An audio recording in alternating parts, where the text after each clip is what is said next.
intimidada, como põe aqui, quando me foi feito este convite e foi utilizada a expressão, para mim quase sufocante, oração de sapiência, eu não consegui, não me viam do outro lado do telefone, o nosso professor, mas eu ri um bocadinho comigo, porque achei a expressão, ela própria, mete duas palavras de alto peso.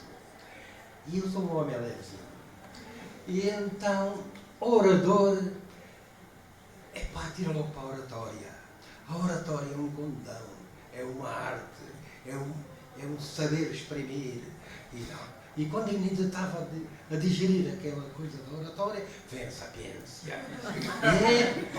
E eu aí fiquei, digo, bom, a sapiência. A sapiência, eu já nasci no tempo do homem sábio, é verdade, embora seja muito antigo, mas a sapiência pode ser, é acima de tudo entendida como uma grande erudição, como um grande conhecimento e como uma sabedoria que basta. Depois, pensei que a sabedoria não é ela toda uma coisa só. A sabedoria divide-se em pequenas sabedorias. Há a sabedoria até do sapateiro, que sabe fazer o que eu não sei. Há a sabedoria até do não sei. E há a sabedoria que nos vai transmitindo a vida que vamos vivendo. E essa vida nunca é igual a outras vidas. Tem sempre diferença. As pessoas que eu conheci, os danados com que eu bebi muitos copos, graças a Deus, e espero continuar, as coisas, e essa sabedoria vai sendo recebida individualmente, conforme a vida de cada um, e não corresponde propriamente a uma sebenta de ensino, não uma sabedoria geral, há uma sabedoria particular, embora é evidente, quando falamos de erudição, falamos de um escalão superior de sabedoria. Eu sou um velho jornalista que também escreve livros de ficção. Comecei a ler e escrever histórias, coisas mais ou menos pretensamente humorísticas, mas foram sempre publicadas em jornais da mídia nacional. E depois deixei disso, porque na vida o que eu gostava muito quando era miúdo, nessa altura era miúdo, havia duas coisas que me fascinavam. Não era propriamente a sabedoria. Ou eram formas particulares de sabedoria. Eu gostava muito de bola e de bailes. E tinha um irmão fantástico, que esse sim era um sábio, esse era um tipo de só tinha um ano mais do que eu, mas sabia imensas coisas que eu jamais cheguei a saber. E um dia, nunca fiz planos para a minha vida. Nunca fiz planos, nunca disse eu quero ser isto, ou quero ser aquilo, vou seguir. Porque eu tenho uma grande paixão que é do imprevisto. E essa paixão do imprevisto, comigo tem sido favorável, para outras pessoas pode não ser. Os imprevistos têm-me acontecido e têm-me guiado. Eu tenho seguido os caminhos imprevistos ou imprevisibilidade. Pronto, fui chamado para fazer jornalismo. Eu nunca tinha pensado verdadeiramente ser jornalista, mas fui para jornalista. Tive muitos anos, já vinha de ter escrito histórias, depois mais tarde continuei a escrever ficção.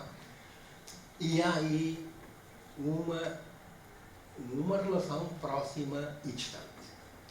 Próxima porque é o trabalho com a palavra escrita.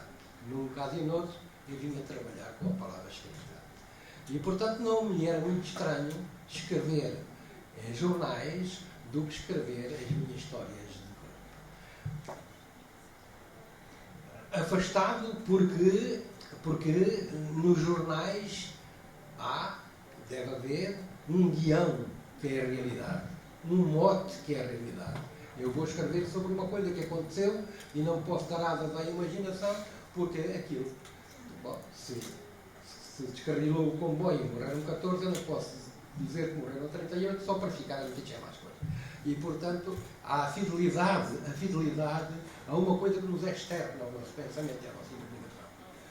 Na ficção, usando eu, porventura, as mesmas ou aproximadas palavras, eu tenho a liberdade de fazer o mundo como quero, com as pessoas como quero, e todas essas coisas, à minha vontade, é a liberdade absoluta.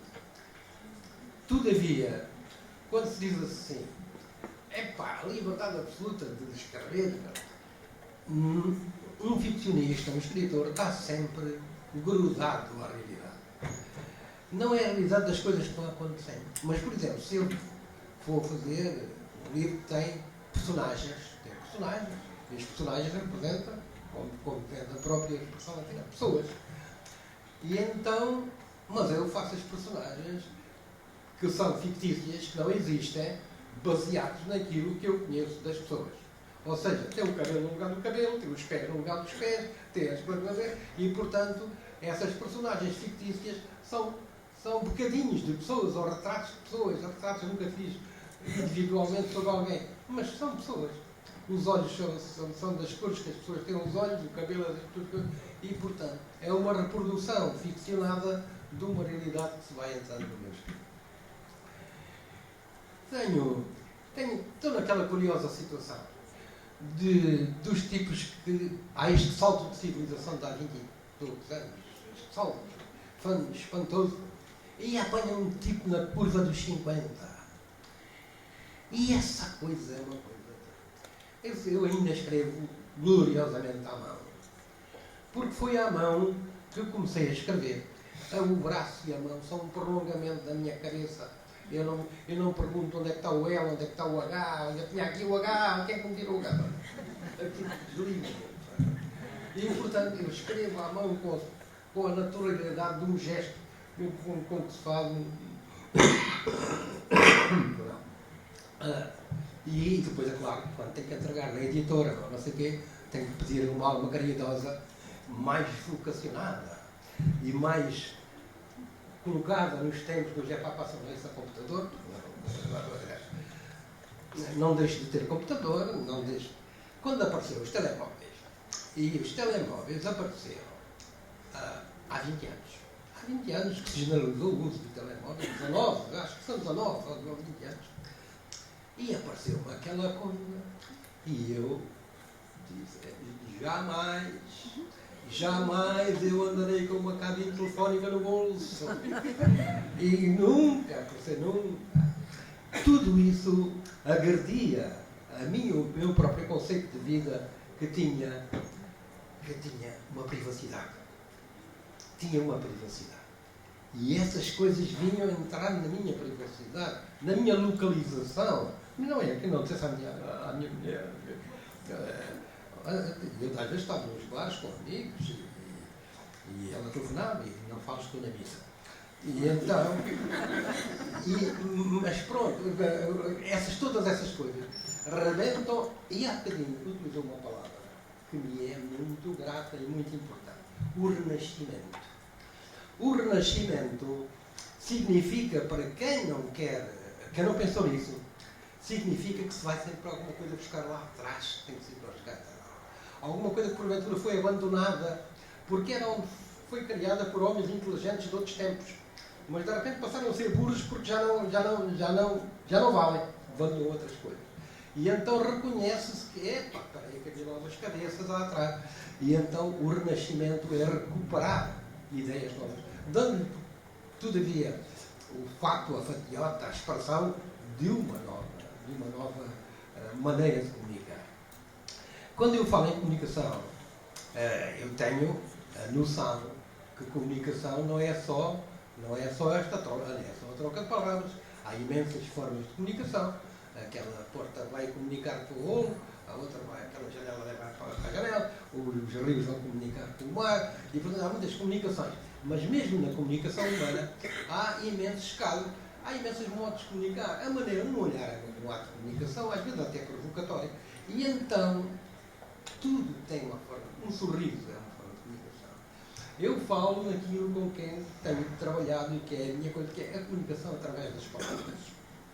A comunicação através das palavras. E tenho Eu uma vez estava numa mesa muito parecida com esta, nas correntes de escrita, que é um encontro de escritores portugueses, espanhóis, da América Latina, e fazem anualmente. E eu estava lá e fui para uma mesa e tínhamos um mote. E o mote era uma frase do Almada Negreiros, cada palavra é um pedaço do universo. Logo por azar, eu era o último. Era o último. Epá, eu tinha... Eram 4 pessoas de muito mérito. Eu acho que era mais um argentino e um brasileiro, não sei o quê. Epá, fizeram comunicações, quer dizer, intervenções sobre o tema da palavra e do universo. E estes gajos já disseram tudo, pá, e mais do que eu sabia. Bom, e quando chegou a mim, disse, bom, tenho que me refugiar na ficção, na imaginação.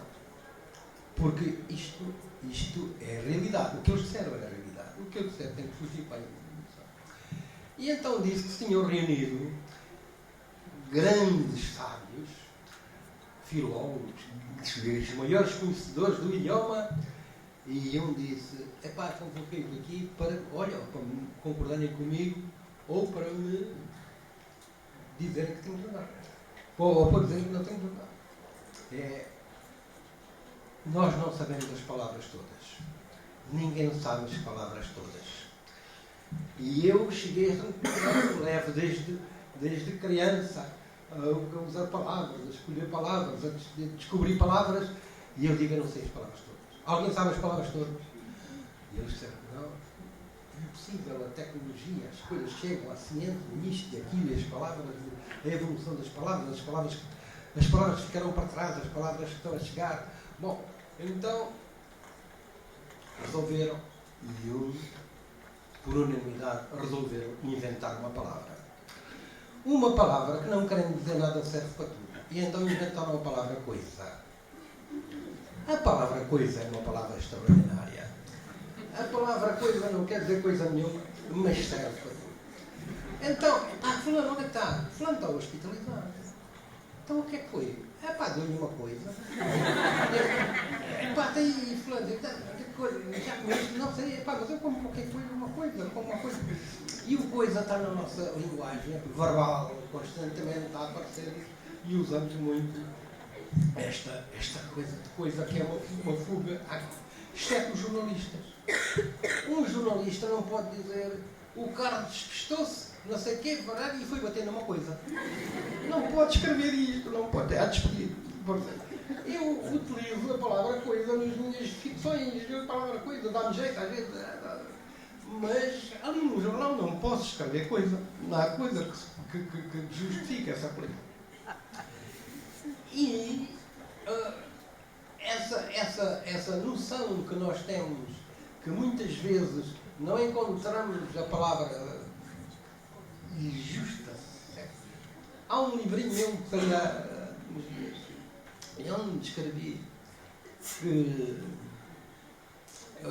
o indefinível é uma palavra de impotência e de desistência. Significa que nós não encontramos as palavras para definir um sentimento, ou aquilo que sentimos, ou uma dor, não encontramos. E então vamos ao indefinível. Ou então resolvemos o assunto em 3 palavras, que é, não há palavras. Essas palavras são a minha paixão. Eu não procuro palavras que não sejam, porque depois tenho outro lado da importância da comunicação. E há palavras que só prejudicam a comunicação.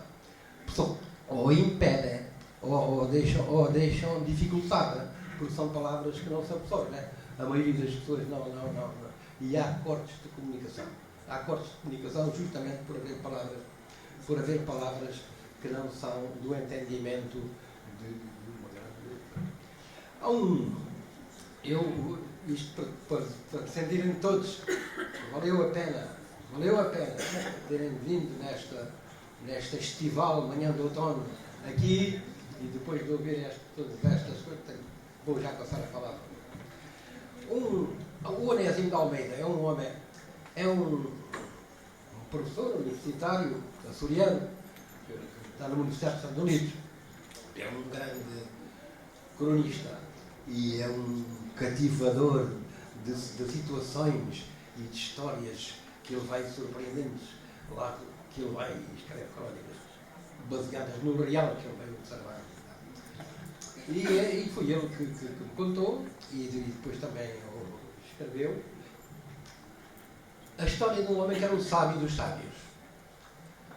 O homem tinha um prestígio enorme em todas as disciplinas do saber, a ponto de que outros sábios, antes de publicar os seus trabalhos, ele disse: professor, se não se importa, esta coisa aqui pode ter-me escapado. E ele está ainda chegando. E depois vinha outro, e ele era um conselheiro, que era um homem de grande lucidez.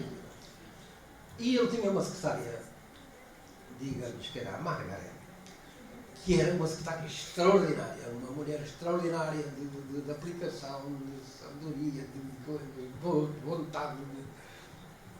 Mas a mulher já não podia com aquela história toda de tantas coisas para arrumar. E um dia disse-lhe: seu professor, eu tenho o maior, sabe que eu tenho o maior estima por si, o maior respeito, a minha honra de trabalhar para si, nem imagina, mas se não me deixar deitar fora metade destes papéis, eu vou-me embora. O homem ficou: por amor de Deus, sabe o que me está a pedir, sabe o que está aqui, sabe os cabalhos extraordinários dos espíritos vários que estão aqui. Vá lá dormir. Ela foi dormir, veio amanhã e disse: seu professor, sabe quanta estima, quanta consideração, o orgulho que eu tenho de trabalhar com o seu professor. Se não deixar de estar fora metade destes papéis, eu vou embora. E o homem lá mandou e tal, coisa, não sei, uma coisa, vai lá dormir, e dali passou-se outro dia a mesma coisa, e isso não deixar, tá, e no outro dia a mesma coisa. Até que o homem cedeu e disse: bom, você deve andar uma fase, todos sempre bem. Mas está bem, deite lá fora metade dos papéis. Olha, mas por um simples não, tire fotocópias. Esta história tem a coisa do velho guardião do papel. Do papel que está, não digo ideia, havia extinções, não acredito, mas os jornais de papel, muitos vão se sobrar. E esta história dos guardiões do papel, ou dos que estão já a fazer o choro antecipado à sua voz do papel, são um tipo de papel, acho que o papel é uma coisa fantástica, é por isso que se diz escreve no branco, mas isto não significa uma hostilidade aos modernos meios de comunicação. Não significa uma hostilidade. Significa uma preferência de juventude e alguma opinião de que uma coisa não pode matar a outra. Nem o papel poderá matar a evolução das comunicações, nem o contrário. Não deve matar. E eu tenho esta minha... também já dou muitos livros às vezes, porque tenho livros e tenho que dar papel e tal. E vejo que o papel está cada vez a entrar num certo desuso. Mas o Renascimento vai ser também a homenagem ao papel. O Renascimento verá sempre que os arquivos, que hoje pronto, estão passados. E há outra coisa, e esta aqui eu vou dar a palavra para valer a pena ter-lhe vindo cá. E então, quando eu era miúdo, havia as pessoas que escreviam. Havia uma coisa chamada ditado, já ninguém sabe o que era um ditado. Era o professor que ditava e a gente escrevia. E havia uma coisa chamada caligrafia, que existe. A caligrafia, ou seja, escrever à mão, era o segundo, emenda-me se eu estiver a disparar, era o segundo sinal de identificação do ser humano. O primeiro era o santo fiscal e a seguir a caligrafia.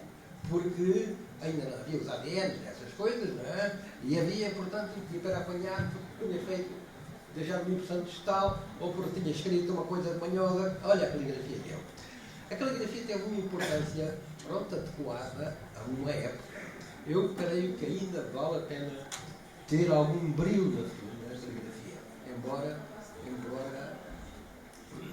não é, de qualquer forma, ainda há dias que veio numa reprodução dos Maias, do Bessa de Queiroz, e já prova tipográfica, e eu lá com a caligrafiazinha dele, com a letrinha dele, as emendas todas, as emendas, a coisa tal.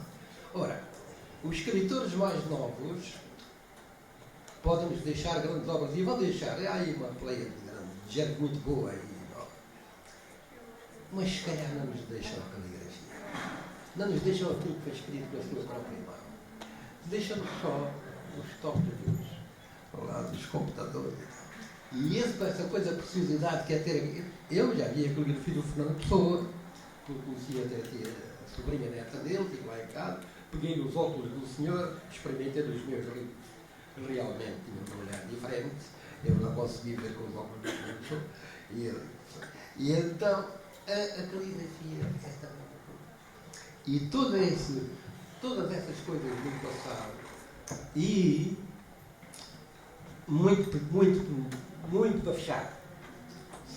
Aqui as pessoas estão aqui tão jovens e que estão no princípio, ou numa segunda fase da sua vida. É muito importante a comunicação, seja qual for o vosso curso e o vosso vida.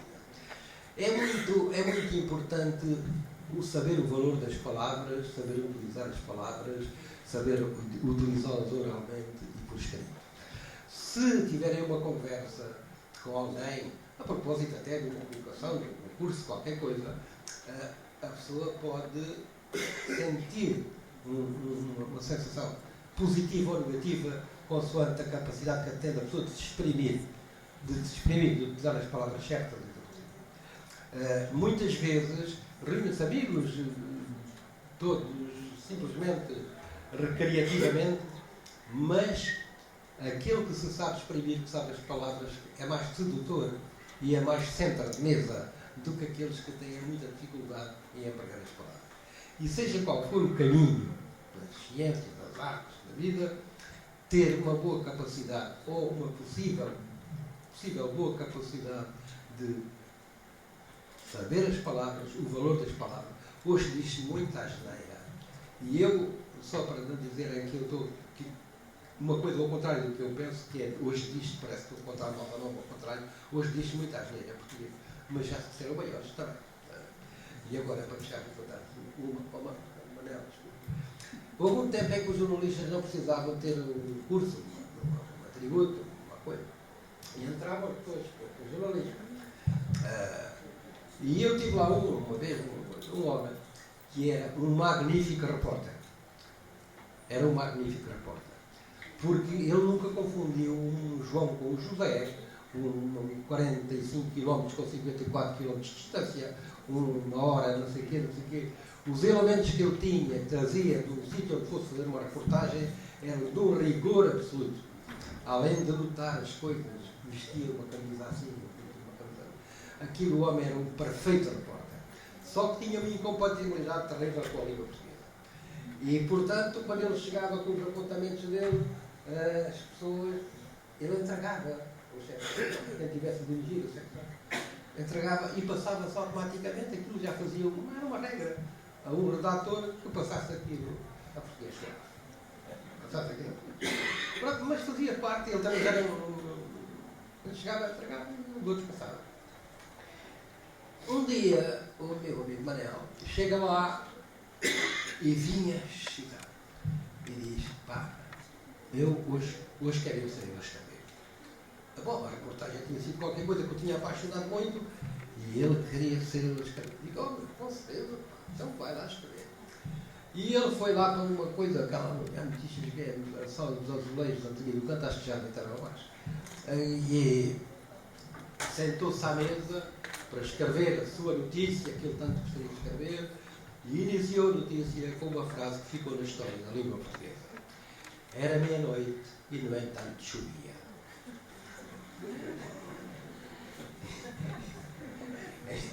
Eu suponho que ele baralhou, entretanto.